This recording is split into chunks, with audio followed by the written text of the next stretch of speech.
up, rock stars? It's Rox. I know I'm a little late, but better late than never. This is the review for Love and Hip Hop Atlanta, Season 8, Episode 10. So let's get to it, shall we?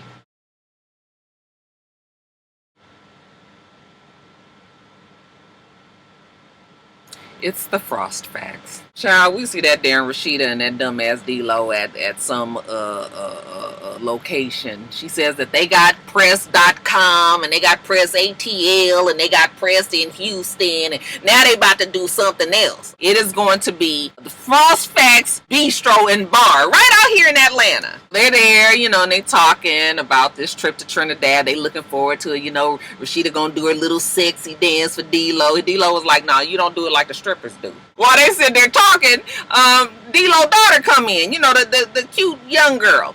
And she was just like, well, I was over there trying to get Cannon, but Cannon is sick. And Rashida was like, he's sick, or is he sick, like vomiting sick, like stomach flu sick? And she was like, look, I can't be coming back and forth between y'all relaying messages and everything. Like, that is not my child. Do you know that stupid ass D-Lo gonna tell her that this is a part of life? I said, this nigga is really the most stupid, two-ass stupider. You is a dumb motherfucker. Did you really let them words come out of your damn mouth? Who the fuck gives D-Lo his lines? D-Lo make them up on the whim. This is not what your daughter needs to do. This is what your grown ass needs to do. Pointy neck. How the fuck you trying to tell this girl that this is not a part of her life? Well, me and Rashida, we agreed that I wouldn't have any direct contact with. It don't even matter. Now, this is when the baby is here. Well, what the fuck you gonna be going through middle people all the time? The child is 2 years old. What the fuck you expect your daughter to be doing all this shit for 16 years? Nigga, please. I really think that D-Lo is really the dumbest man on this show. And he just keeps coming back every season with more full of fucking niggatry. Daughter says, look, it's too much for me. She agreed to do it and now she's tapping out. Yes, because that's not her child. That's your child. Your responsibility. Your oops baby. Okay? Give a fuck what Rashida said. That's your child. What you mean you're not going to talk to the damn mom and the baby is 2? You plan on doing this to your team? Stupid ass. Jacques at his radio station, his job, and hey, they've got Carly there and Spice. Jacques tells us that, he's still a little salty with Carly, but you know what, they had already signed a bitch on to come on the show before, all that shit happened, that they, fucked up Frost Facts retreat. So, he gonna let that just simmer in the background right now, but business is business. We first start off with talking to Spice about, her whole black hypocrisy and, how she did that because she just wants to create awareness. And, a lot of people did get it, but she's not done. All right. There's more coming from Spice. I said, oh, God. But good things are happening for Spice. She's got tours coming up in Africa. She's doing this big festival, I think, in Trinidad. And it's a big, big deal. And it's so big that Mona done talked to entertainment, prime minister or whatever they call him over there in Trinidad into letting the whole fucking cast come over there and embarrass them on their own damn island. Spice was like, everybody's invited, all expenses paid. And because Spice still got some stuff that she got to do in Africa, what, she gonna pass the reins on over to Carly because Carly's from Trinidad as well. All her people there. Okay? So, you gonna be the host and, Carly... Carly is so excited. Jacques said, I ain't going, okay? But let me sign off this radio show first. When he gets off, he tells Spice, yeah, Carly had a whole bunch of bullshit going with her at the fucked up Frost Facts retreat. And, she said some shit about me, my girl, created some problems, so no. Spice was just like, oh, well, you know what? Like I said, this is all expenses paid. Quit acting like you get invited to all expense paid trips on the regular. All right, we will see you and your girl in Trinidad. Now, speaking of his girl, Kendra, Jacques tells us that, even though Kendra, didn't handle herself in the best manner at the fucked up Frost Facts retreat, he still feels bad. Okay, and now he's got to get back in her good graces, so he brings her a little bite to eat on her lunch break at work. You guys know she's got a real job. Don't know why she's on this fucking show. She told us that she's trying to become a judge. How's that gonna look on your resume when you out here fighting with these crazy ass bitches on this show, Kendra? Girl, you need to get your life together now. This ain't the way to go. But who am I? Who are I to judge? Now, she's so thankful. Oh, thank you, baby, for bringing the food. Oh, Jock is so good to her. Now, he apologizes for what happened at the retreat. And she says, you know what? That's bygones already, okay? We left all that there, okay, with the little boats that we sunk out into the water, remember? She ain't even worried about it, okay? Now, she did listen to his radio show and she heard about Trinidad. Now, what's that about? He says, oh, baby, I don't think we need to go to that because of the drama. And she said, there's no reason why I can't, conduct myself as the lawyer trying to be the judge that I am. I can go there and be quite adult with stupid ass crackhead Carly Red. Okay? It's going to be okay. I didn't represent myself the best way that I would like to, so we're going to do it again. We going on this trip. And Jock was like, well, damn. The only reason why I was saying that we wasn't going is because of Kendra. But if she said we going and she like it, I love it. Okay? So now Jock and Kendra are in. We see Show Enough Scrap, and I said, now, Mona, bitch, this just went down on Easter, which was only a few weeks ago, but, okay, listen, we gonna go with the flow. This is a part of the show where we see Show Enough Scrap working with Pastor Jamal Bryant. I said, now, where's T.I.? Where's T.I. now, Mona? I know you friends with him like that. Why you ain't had him there? I said, oh, was this a recreation here? Y'all got the good pastor in on it? Y'all still call him the good pastor? Okay, I know Jamal Bryant got some shit with himself. But anyway, this is that, remember I was telling you guys on top of the blogs where they went and got, I don't remember how many non-violent offenders out of jail, posted their bail for Easter, and they got this whole program where they're going to be counseled, and they're even going to help them with scholarship money for themselves, or their kids in college, and be with mentors and everything. So really try to guide these guys that have been in jail, but maybe just made some bad decisions, but don't want to ruin their whole entire lives. Okay, so we see all this going down on Love and Hip Hop Atlanta of all things. Now, Show No Scrap said he want to sit down with Pastor Jamal Bryant, just a little one-on-one, a tete-a-tete. So he sits down with Pastor Bryant and he's just telling him how, that lifestyle that, he don't do that no more. Now he's all about positivity and he's just trying to, do the right thing for other people, use his influence and his whatever power that he got to try to make some changes, especially in prison reform and the community and all of that. Okay, so nothing but good things for old Show No Scrap. I said, we gonna stop calling him Show No Scrap? No, we're not gonna never stop calling him that. Pastor Bryant tell him that he need to go find himself the right woman. All right, find yourself the right woman and your life is complete. Okay, find yourself the wrong woman and your life is finished. I said, I guess he would know, huh? Wasn't he with Giselle at one time? Okay, but that's neither here nor there. Now, while they in there talking, let's jump outside to see what else is happening. Well, Sierra's also there. I said, Sierra, we ain't heard nothing about this bitch at this damn the reform thing that they was doing. Mona's up to one of her antics, y'all. Somebody get with Mona and tell her we ain't playing with the churches today. Now, Sierra says she come from the struggle, which is a badge of honor on these reality shows. Does everybody want to talk about them struggling? Ain't nobody had a good mama and daddy that was there. Yeah, they ain't even have to be married. You couldn't just say that your parents was there for you even if they wasn't. I mean, these motherfuckers just want to be coming from the damn dirt, don't they? Anyway.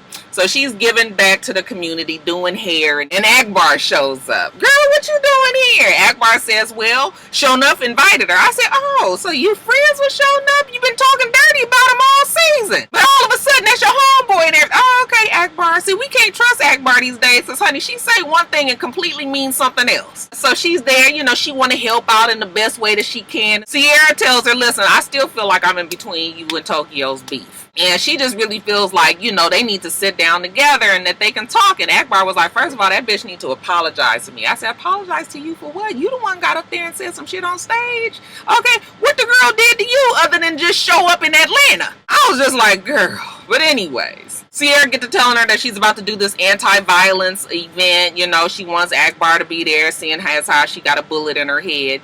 Maybe she can talk about gun violence. Akbar is with it. Okay, while they trying to discuss that, who should walk up but Show Enough Scrap and his young son, his young brother. And you saw how Show Enough Scrap and Sierra looked at each other. I said, Again, Mona cooking up her antics. Y'all not tricking us. We know how this shit go by now, season 8, Mona. We know what the fuck going on. He introduces himself, all suave-like, and Akbar, she uses this time to disappear with the young brother. They walk off, and then Shonuff Scrap is, I guess he's so, he feels he can talk to Sierra. Okay, and he tells her how when he was in jail that his uncle Stevie J never came to see him, and that Stevie J could have actually cut some time off of his jail time, which was almost around 4 years. I said, damn, it was that long? 3 years and some months? If Stevie J would have just brought his ass down there, the warden was gonna knock some time off of his jail sentence. But see, that's how these niggas get when they get with a new woman. Okay, now all of a sudden they act like they ain't gotta do nothing that they said that they was gonna do in the past. Okay, y'all know how they do. So yeah, Shonuff Scrap, he ain't got too many words to Stevie J, and Sierra was like, oh my goodness, how could you do that to your own nephew? Well, first of all, he ain't his nephew. Okay, Stevie J used to fuck on Karen King. Okay, even though they say they just friends, but okay. We get to the real reason. Okay, well, the real made up, redone over reason why we're there. Prison reform, Pastor Jamal Bryant gets up there on the stage, Shonuff Scrap gets up there on the stage, they thanking people for being there, everybody's there, rah, rah, prison reform for Atlanta. Okay, go, former convicts. Woo! Shay says that, when she did that shit to Carly, she had then lost her job and everything, and she had to cook up her some new gigs, and she finally got some new gigs, so she been working. But when she got home the other day, late night time, she said she found some shit that had her all bothered, so she had to call Shekinah in the middle of the night for her to come by me, and, because this is serious. And Shekinah come over there stuffed up, and when I say stuffed up, bitch, I mean stuffed into capacity, into this little sleeping jumper out. I said, okay. And Shekinah was like, I know it's serious when my girl called me at 3 o'clock in the morning, okay? And you know what serious is? Okay, she throw a pack of condoms to Shekinah. She tells her that she found that under the bed in their room, and they just had this baby. They don't use no rubbers. And I was just like, bitch, you called me over here at 3 o'clock in the morning for some fucking rubbers? That couldn't have waited till 9:30 in the morning. You could call me and say, girl, I need you to come on by. Let's actually go meet at the Waffle House or something. You calling me at 3 in the morning for some rubbers? Shekinah is the better friend, though. And, she's there for Shay. And she says, look, you got this shit going on with Made Man, and you've been supporting him all this time and doing everything for him and giving up your career. You had this baby for him. He gonna always be around for 18 years, but you need to pack your shit up and you need to go. Shay get to crying. She don't understand. She's tried to be there, ride or die and everything. Well, y'all gonna stop all this fucking riding and dying. I done told y'all that plenty damn times, right? Because see how that end up? All right. I know you've been trying to be supportive, but get back to yourself. Play that shit cool. Ain't nobody saying you need to be who banging right now.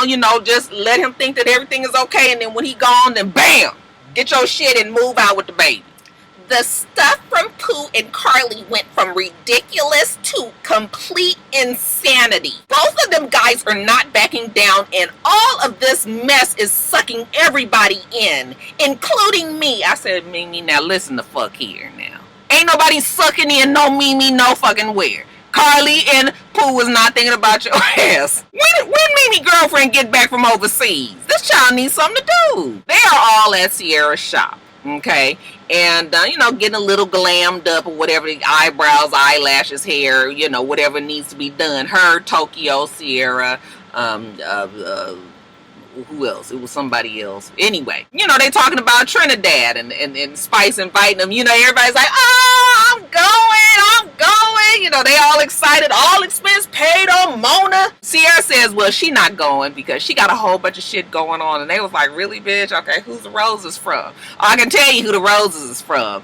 Okay, they from Shonuff Scrap. I mean, do you guys really think that we don't see them making googly eyes at each other and we wasn't gonna think, because she don't want to tell.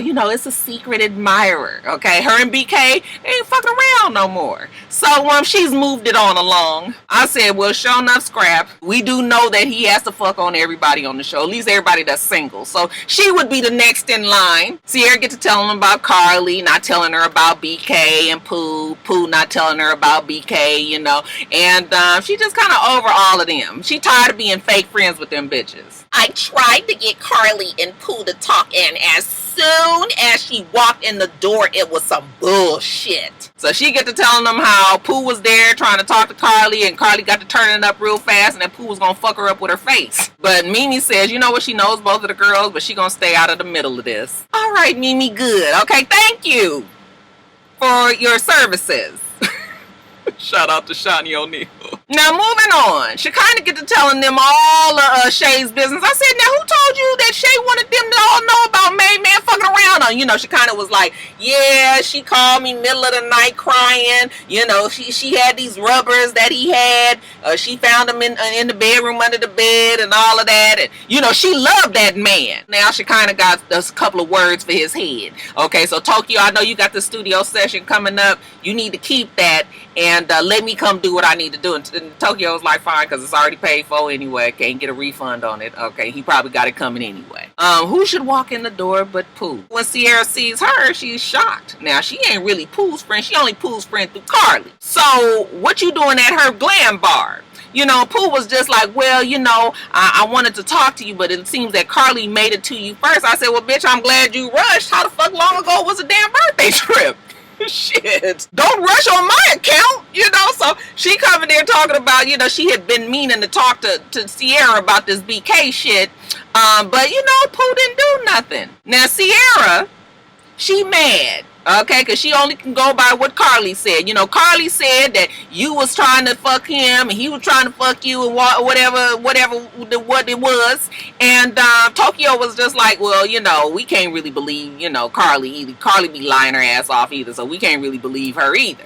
But Sierra don't want to hear that. See, she ain't listening to that right now. You know, so she calling Pooh all kinds of lying ass bitches, okay? Who, side note, Pooh did look really nice. I said, well, look at their face all settled. See, this is when we need to record Pooh when you know all of the shit is in its right place. So while Pooh was talking to her, she trying to talk to her logically at first. She was just like, you know, I ain't did nothing with BK. You know, oh, you a lying ass bitch. Okay, she said, no, I'm in a healthy relationship with my husband, and BK cannot fill my husband's shoes. Sierra don't want to hear it. And she cutting Pooh off, won't let her say too much. Okay, we about 10 more lying ass bitches, and then you know what's next. Escalation is the name. Keep the rhythm or you'll be out the gate. How many times you gonna call me lying ass bitch? Did you not think that she was gonna come back with something? So, you know, she called Sierra a hoe. And everybody there was so shocked. And I was like, ain't no words, you know, off limits when we fighting. Okay, when motherfuckers is calling me lying ass bitches, then you sure enough well can be a hoe. A few of them. So Sierra tells her that she needs to get the hell out because she wasn't invited. When the crazy 88's come in there to take Pooh out, okay, all of a sudden Sierra got all of this fight in her. Okay, she gonna run over there and do something to Pooh. Then next thing we know, Tokyo, who I thought was sort of agreeing with Pooh a few minutes ago, all of a sudden now she jump up because I guess she got to defend her friend. She get up, she try to throw some shit, and you know, here goes Sierra, get us sus! Get us sus! How do we sit with the ignorance for a whole hour on this show? Now, Tokyo studio session. She said she got to be loyal to her girl, Shay. She kind of gonna come over here and turn up for, you know, for the show, and then so be it.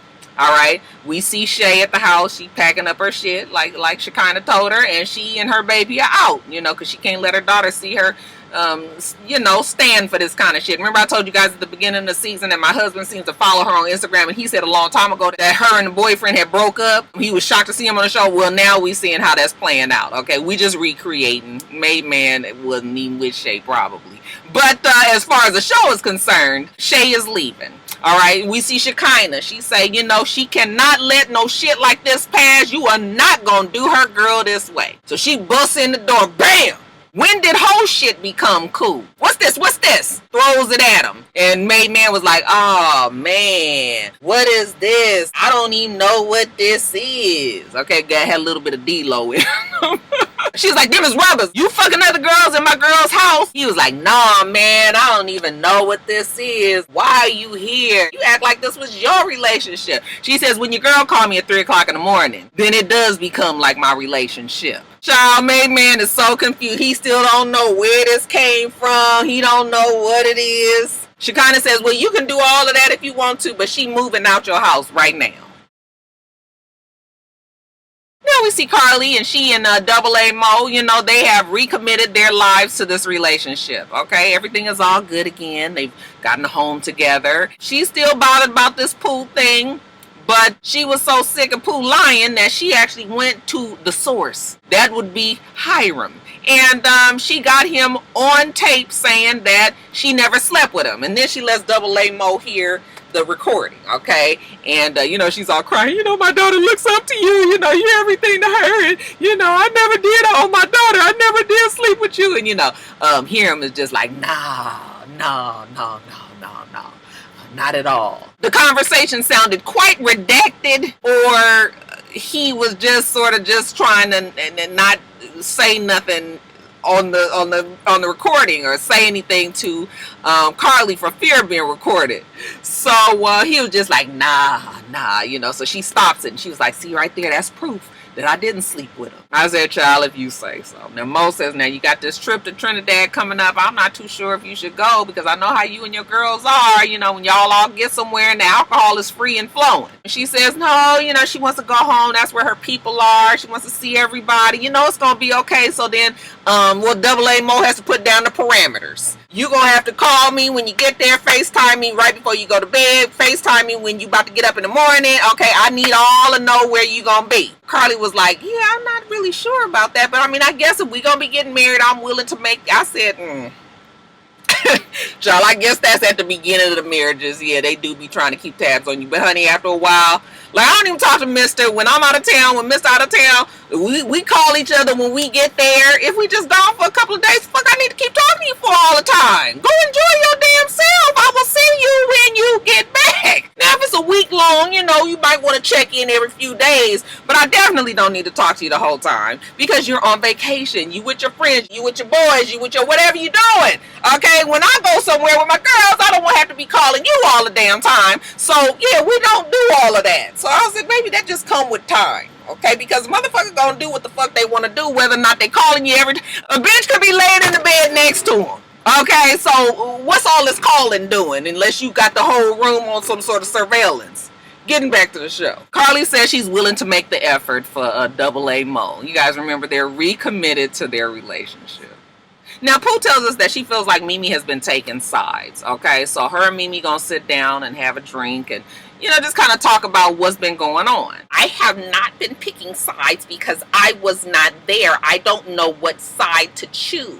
Pooh says, well, you know, she just feels like the girls now all ganging up on her and that Carly has like turned everybody against her. And Mimi says, well, I get it because that can happen on this show.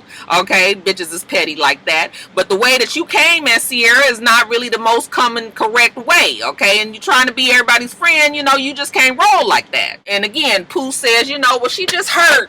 She don't know how to act. Carly just kicked it to the curb like it's just really hurting her heart. Well, all the girls are going to Trinidad. If you feel like you can rectify all of this bullshit, then I am extending the olive branch to you. I said, now, Mimi, you know that is not the right idea. You know, Mimi was like, you can't be acting a fool. And Pooh was just like, well, you know, okay, fine. I'll come on down and, you know, I'm going to do this one more time with Carly. This is definitely the last time, though. You know, Pooh, she take it all home. You know, all this drama that's going on, you know, she done kind of neglected her man a little bit. You know, Hiram. That's her man, you guys. Side note, how the fuck old is Hiram?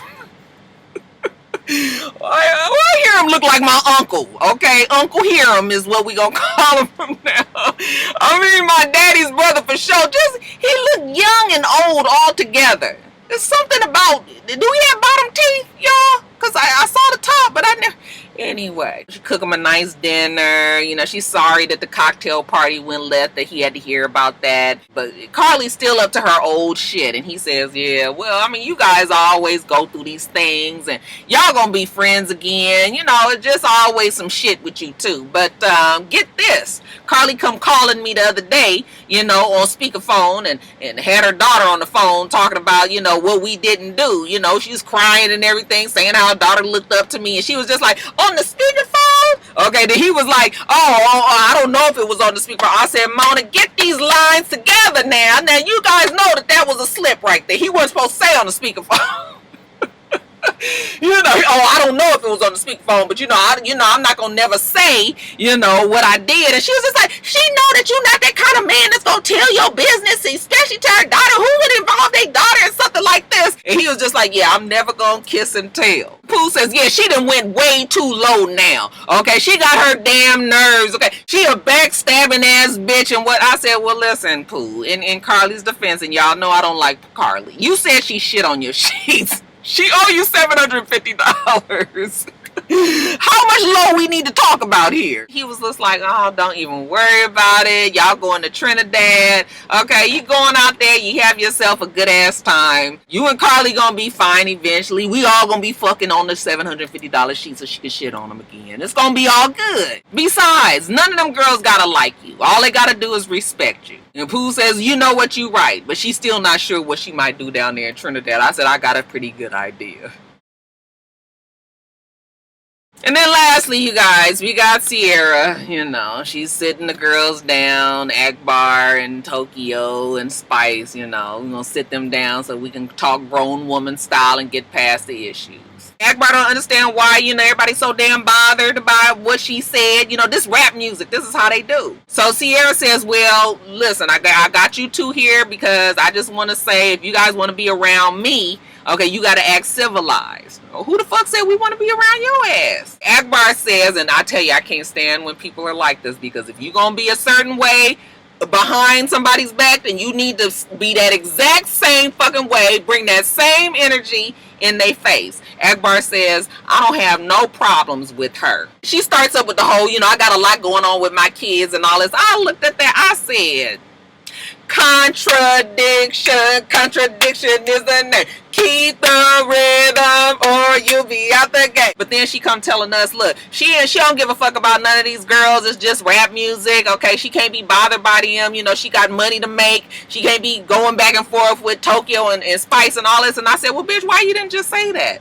Okay, you gonna say you don't have no problems with her when clearly you was the one with all the grew here, flew here shit. Tokyo says, well, I don't have no problem with her either. Okay, bitch, I ain't got no problems with Shorty, but we not friends. In walks Spice. She come in there and sit down, you know. Oh, I see you like to call meetings. So now Akbar asks Spice, so what's the problem that you have with me? You know, why all the animosity? Spice says, well, I got a problem with one of the lines that you said. I didn't grew here, that I flew here. Well, I flew here. And Akbar B was like, okay, did you fly on Delta?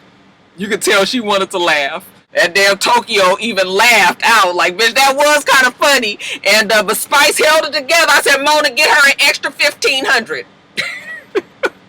And Spice didn't break character or nothing. You ain't gonna shake Spice today. And once the strong crazy 88 saw that Spice wasn't, you know, with the shits and giggles, they come walking in. They was like, now we ain't gonna have no shit. Give me your shoes. She assures them that she's not gonna do anything, so they back off a little bit. Akbar V makes it clear, bitch, I am not apologizing to you. And Spice was like, don't call me that word bitch. She don't like that shit. It's starting to get a little heated up. Spice even jumps up like she gonna do something crazy. 88s don't let it happen. So now it's time to remove Akbar V. Okay, so while they taking her out, she just like, fuck all y'all bitches, even you, Sierra. I said, see, Sierra, now you done got in the bad graces of Akbar V. Just trying to be, these women ain't gonna be grown women and just talk like civilized women, at least not right now. We still got a few more episodes to the show.